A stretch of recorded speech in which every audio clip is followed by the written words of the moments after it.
And as far as PSIR is concerned, then uh, these days Trump is front and center of all the events which are taking place.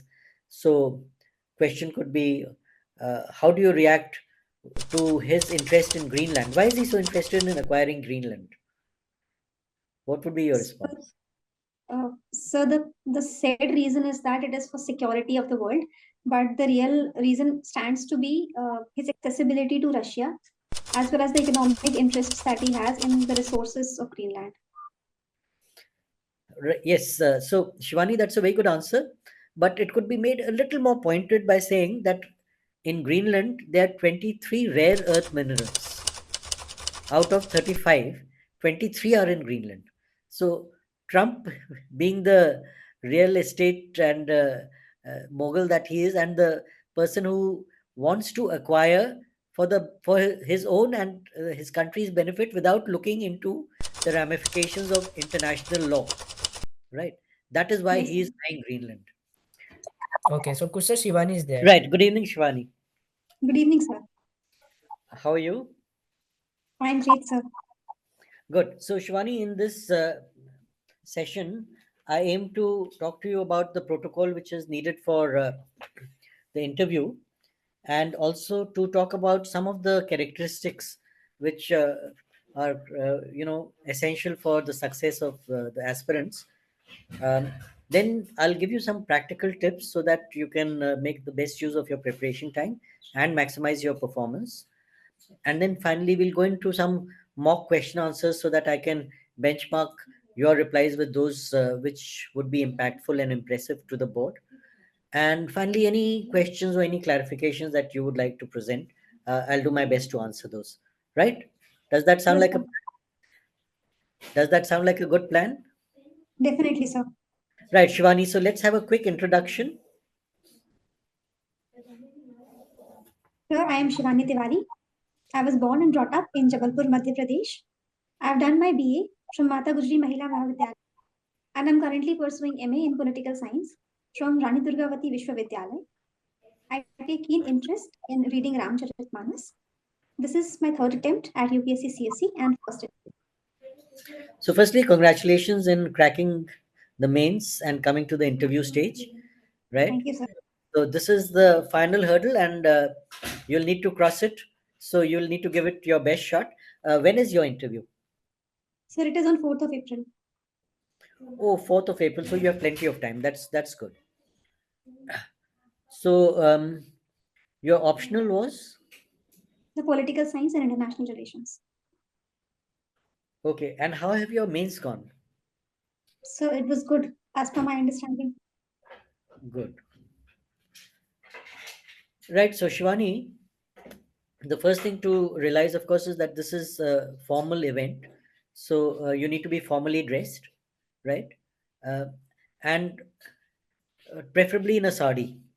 So, and whichever sari you wear, please know everything about it because you might come across an inquisitive lady member who will ask you all about it. Okay. Yes, Is sir. it is your interview in the morning or in the evening? In the afternoon, sir. Afternoon. Okay. So the drill is that you ask permission to enter and then you're told by the chairman to enter. So when you come in, uh, pause in front of the chair and greet the lady member who is there. If there's a lady member, you say, "Good afternoon, ma'am." And then you say, "Good afternoon, sir." And then you nod at the others. Okay. You don't have to go on saying, "Good afternoon, sir, good afternoon, sir, good afternoon, sir" to everybody. It looks ridiculous. You Definitely. Right. So you wait, and then the chairman tells you to sit. So when you sit, please sit in a very relaxed pose. Don't take your palms and jam them on your thighs because they know that they've made some adverse comments about candidates who are doing this. They're saying it looks like you've come out of a coaching center. So just be relaxed, right? And wait for the chairman to begin the interview. The only predictable thing about an interview is its unpredictability, right? So Yes, sir. questions will be coming to you from all sides on all manner of subjects, and all that you can do is to try your best and answer them. But never, and I want to underline this, never get into an argument with a member. Treat it as a discussion with the seasoned elderly people, but avoid getting into arguments because that is a deal breaker. That immediately gets your marks down takes them to a wholly different level. So if you find that things are getting tough, or if there's that kind of a argument about to take place, just excuse yourself and say that, sir, it looks like I have to read further on the subject. Okay. And the second thing Yes, is, sir. don't use phrases like in my limited understanding. Some people feel that that conveys humility and all, but why should UPSC pick up someone who, by their own admission, has limited understanding, right? The the Yes, second, sir. the second thing you should avoid, second phrase, that I'm unable to recollect it at this point of time. By the way, this is being totally videographed, and the video recording will be given to you. So just soak in the advice being given, and you can jot it down all later, right? Okay. So the point I was making was that this phrase, that I'm unable to recall it at the moment, it it suggests that he's trying to bluff. He is trying to show that he knows it, but he's not able to recall it, right? But all it shows is that he or she has a poor memory, right? And that she is unable to respond in a pressure situation. So it is a black mark. So don't ever try and use that phrase, right? Now we move on to Yes, sir. the 10 commandments for a successful candidate. So the first commandment is always maintain integrity. And that means no boasting, no false claims, no guessing, no exaggerating, no bluffing, right? You have to walk Yes, on sir. the straight and narrow path throughout. Then comes lucidity. And by lucidity, I mean the ability to give a reasoned, well constructed, well thought out answer, well structured, right? And that comes by way of analytical ability. That means you go below the surface of the news and delve deep into the actual nature of the topic and get to the nitty gritty and examine it in all its dimensions. And that is, in fact, what leads to the fourth commandment, which is to have conceptual clarity. And that means that concept should be crystal clear to you. They should not be fuzzy or hazy, because what happens if they are fuzzy or hazy, you are going around in circles trying to articulate that, and it is not, you are not conveying the precise thing to the panelists. So that becomes very frustrating for both parties. Yes, sir. So what you need to do is to cultivate this ability to give a concise answer without sacrificing comprehensiveness. It's a tightrope walk, but you need to master that art. Now let me ask you, what are the newspapers you're reading? Sir, I'm reading The Hindu and The Hindu Business Line. Okay, I would suggest you add Indian Express to this. Indian Express has one page called E Explained. That is very good in terms of capturing what is happening around the country and abroad and explaining it in very analytical terms. So that analytical ability I was talking about, that gets enhanced, right? And which TV channels are you seeing? So mainly I see Doordarshan, the I DD2. suggest, okay, I suggest you add WION to this list. WION is World is One News, and it gives you in a capsule form exposure to international relations. Okay, sir. Okay. And maybe if you have additional time on your hands, then Palki Sharma Upadhyay's first post and Yes, Shekhar sir. Gupta the clutter, they are useful. Sir, I am already following Palki Sharma ma'am's Good. Vantage on a daily Hmm. basis. Okay, good. Now, another very important feature is the ability to think on your feet, quick thinking. Because sometimes they will just throw a question to see whether you are able to handle it or whether you get completely flustered. And there have been cases of particularly lady candidates who have broken down and started crying. So please avoid that at all costs, right? Because Yes, sir. you don't want to show that emotional vulnerability.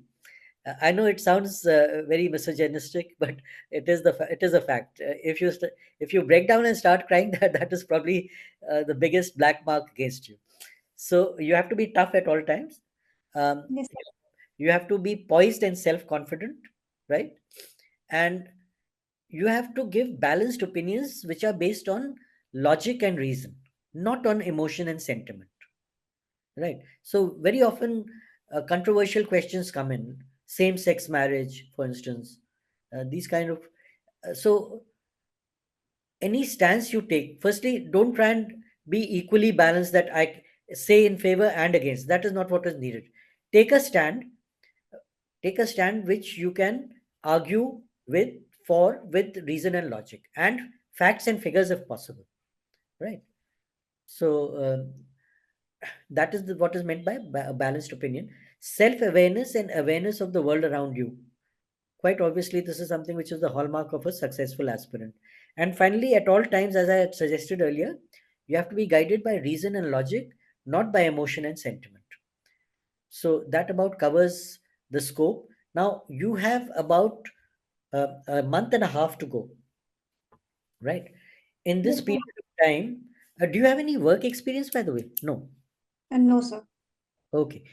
Uh, in this period of time, what you should do is take up 100 A4 size sheets, right?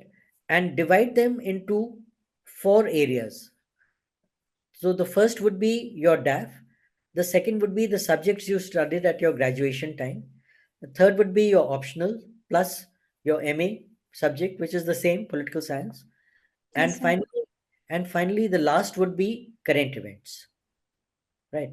And particularly things like what you have mentioned, Ramcharitmanas, right? You should be able to respond to any question which comes on that, right? Yes, So sir. because once you show an interest in a particular hobby or an interest, then they expect you to be thoroughly grounded in that.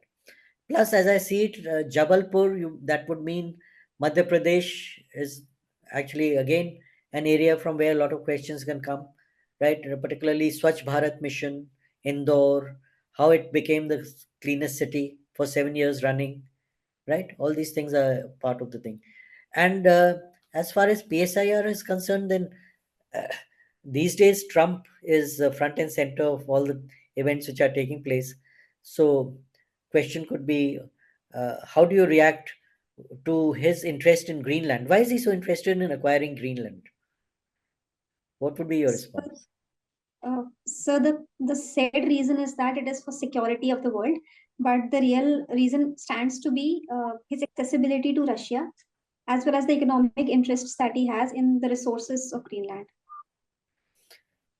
Yes, so Shivani, that's a very good answer, but it could be made a little more pointed by saying that in Greenland there are 23 rare earth minerals. Out of 35, 23 are in Greenland. So Trump, being the real estate and mogul that he is, and the person who wants to acquire for his own and his country's benefit without looking into the ramifications of international law, right? That is why Yes, he sir. is buying Greenland, right? We'll also, as I said, we'll go in now for some mock question answers, right? So, for instance, Shivani, what do you understand by Industrial Revolution 4.0? So the Industrial Revolution 4.0 is is to be seen in the light of the technological advancements that are being inculcated in the industrialization process, which involves using machine learning as well as Internet of Things in the production, that too on a globalized level, and that mainly deals with the division of labor across the national boundaries. Okay, now, Shivani, what you have said is factually correct, but I'm going to give you a template which you can employ in all your answers, right? So Yes, here would be the answer that the term Industrial Revolution 4.0 was popularized by Klaus Schwab, the founder of the World Economic Forum, which meets at Davos annually in 2016. And essentially, it refers to the blurring of the boundaries between the physical, digital, and biological worlds. And some of the groundbreaking technologies which are involved in this are artificial intelligence, gene editing, advanced robotics, nanotechnology, etc. So now you see the template. First, you give the context, you place it in the context. How did this term come into the public discourse? Then second and most important, you give the definition, right? So here the Yes, sir. definition is very important, the blurring of the boundaries. And third, you give the examples so that it sets it in the practical world, that what exactly is happening on that front. Yes, sir. Right. Now, once again, the interviewer may not be satisfied and may quiz you further and say that what you have said, Ms. Shivani, is theoretically correct, but can you give me a living example of this in real time? Something which has taken place over the last couple of months, which exemplifies Industrial Revolution 4.0. So the most recent thing that I can recall is the industrial fight that is going on for artificial intelligence in the recent times, which involves DeepSeek from China, and then the improved versions of ChatGPT that are coming up. So all these things reflect Okay. the same. I would like to talk about Neuralink. Neuralink is a device pioneered by Elon Musk's company, which was implanted in the human brain using advanced robotics. And it consists of 108 electrode, sorry, 1064 electrodes mounted on 68 ultra fine wires, right? And the idea is to map activity of the human brain and to discern trends in thinking, with the final objective of allowing the brain to communicate wirelessly to an inanimate object like a laptop or a desktop. Okay, sir. So here you understand exactly what I'm doing is I'm giving an example which exemplifies the definition, because here you have a physical object, the device, you have the digital process of implanting it through advanced robotics, and you have the biological aspect, the brain, and it is an interlinkage of all three of these and the interface of all of them. So you get an example which gives a beautiful picture of the definition as well. It encompasses whatever has been talked in the definition also, right? Yes, sir. Okay, now moving again, what do you understand by the sixth mass extinction, by the term sixth mass extinction? So the term sixth mass extinction is being referred to in terms of the growing climate change and the increasing greenhouse gas emissions that has led to the difficulty in survival of species, and that has spearheaded their extinction from the earth. And that is that is happening in a more anthropogenic manner instead of the five mass extinctions that happened earlier, which were natural. And that is a serious concern for the biodiversity of the world. Again, a very good response, Shivani. um, I would like again to use that template which I have formulated. In fact, I hope I'm able to copyright it at some time. Yes, So sir. the term sixth mass extinction was coined by Elizabeth Colbert in 2014. A mass extinction refers to the loss of at least 75% of the species living on Earth in a span of 2 million years. Right? Yes, sir. All the five extinctions which have preceded this mass extinction were caused by nature, as you very well said. Right? But this one is anthropogenic, and why it is so worrying is because the rate of extinction, the experts have varying notions of it, but between 10 to 100 times it is estimated. The rate is faster, 10 to 100 times that of previous extinctions. That is why it is so worrying. Yes, Okay, sir. right. So these were some questions which were more factual based than anything else, but also you need to recognize that there would be questions based on opinion, right? And in that, please tackle it sequentially. Okay, so go step by step, listen very carefully to the question, and then go step by step and respond. So, for instance, if I was to tell you that you have been talking in terms of climate change, now, Shivani, the president of the United States, Donald Trump, is of the view that climate change is a hoax because it has been happening over centuries. And he has, in fact, reversed US's position, taken it out of the Paris Accord in his first term, and is now urging Americans to drill, baby, drill. What is your opinion on this? So the mentioning of climate change as a hoax is driven by the narrow view of the world as being a resource and just driving the most profit out of it. However, so it is a very narrow perception of things because it is going to trouble not just America but the rest of the world alike. So given his motto of drill baby drill, it is mainly focused on enhancing America's corporate profits and earning the largest of revenues given its reserves of gas and mineral oil.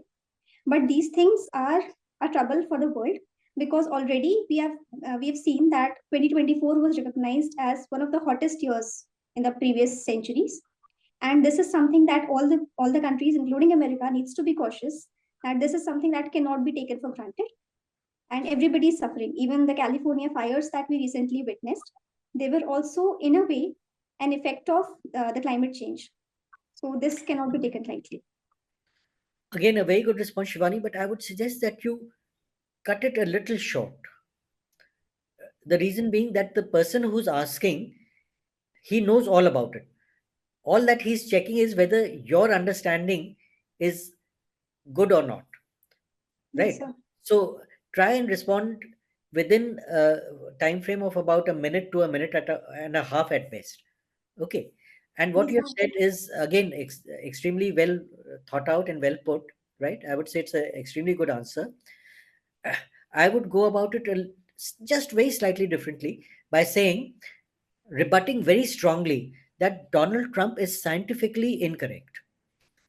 Because what has taken place in the past, what he's talking about, were induced by nature.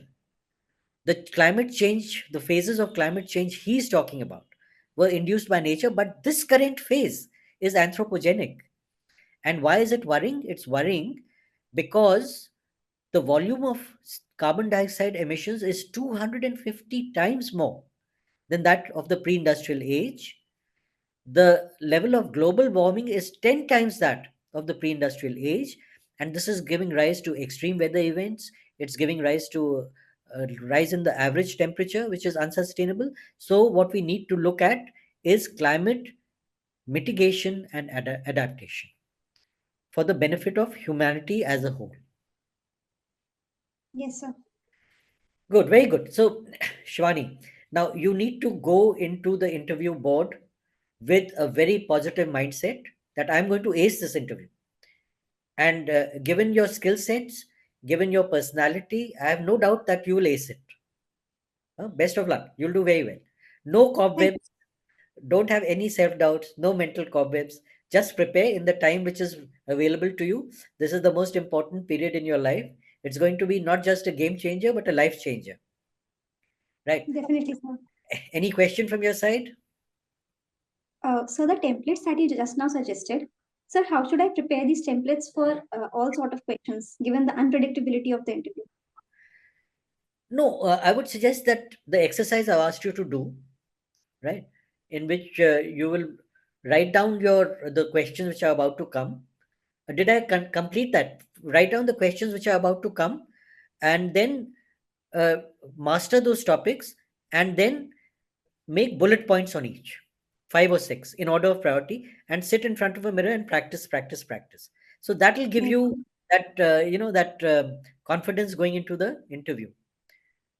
Right now, uh, I'm quite sure, as it is, your answers are coming across as very thoughtfully presented. So it's just a question of tweaking it a little bit, uh, so that it becomes totally well structured.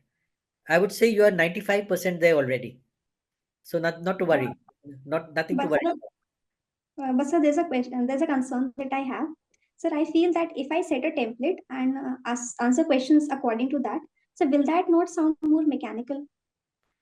That's a call you have to take, but I would suggest that it wouldn't sound mechanical, because each question is different. So in some the template will come in some it will not. It may not come in a opinion based question. So it will not, it will be balanced. So right, when it it's particularly useful for factual questions, right? Yes, But sir. opinion based questions will take a different turn, right? Because there it's you're just voicing the opinion, right?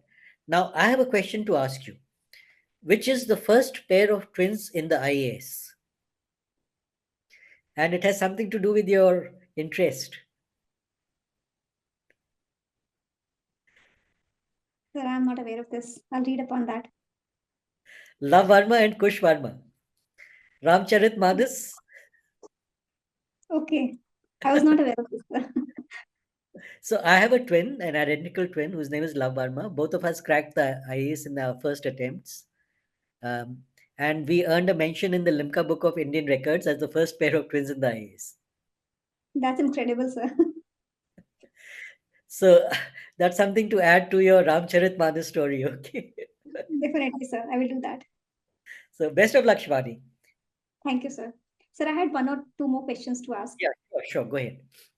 So the first thing is that what are the qualities that you as a panel member look in a candidate? I told you my 10 commandments. So I'm looking at just all of those: lucidity, poise and self confidence, the ability to have conceptual clarity, analytical ability, all those, right? So again, go through the video recording and you'll get those 10 commandments. Yes, Those sir. are what I'm looking for. Of course, anybody else may be looking for something totally different. Some of them visualize that, okay, if this lady is placed in front of a howling mob of 5,000 people, will she be able to carry out an order for firing at them? So, that kind of hypothetical situation they may judge you against. Yeah, Yes, but sir. I have my 10 commandments, so I am quite clear on those. Okay, sir. That's it, sir. Best of luck. You'll do very well. I hope to Thank you, see you sir. in the list of successful candidates. Thank you, sir. Thank you for your time. And I hope it was useful. Definitely, sir, it was. Thank you. Okay, then. All the best. You could leave, I guess. Yes, sir. Okay. Okay, Kush, I think she is our last candidate. Right, great. So thank you. And I'll be exiting the meeting now.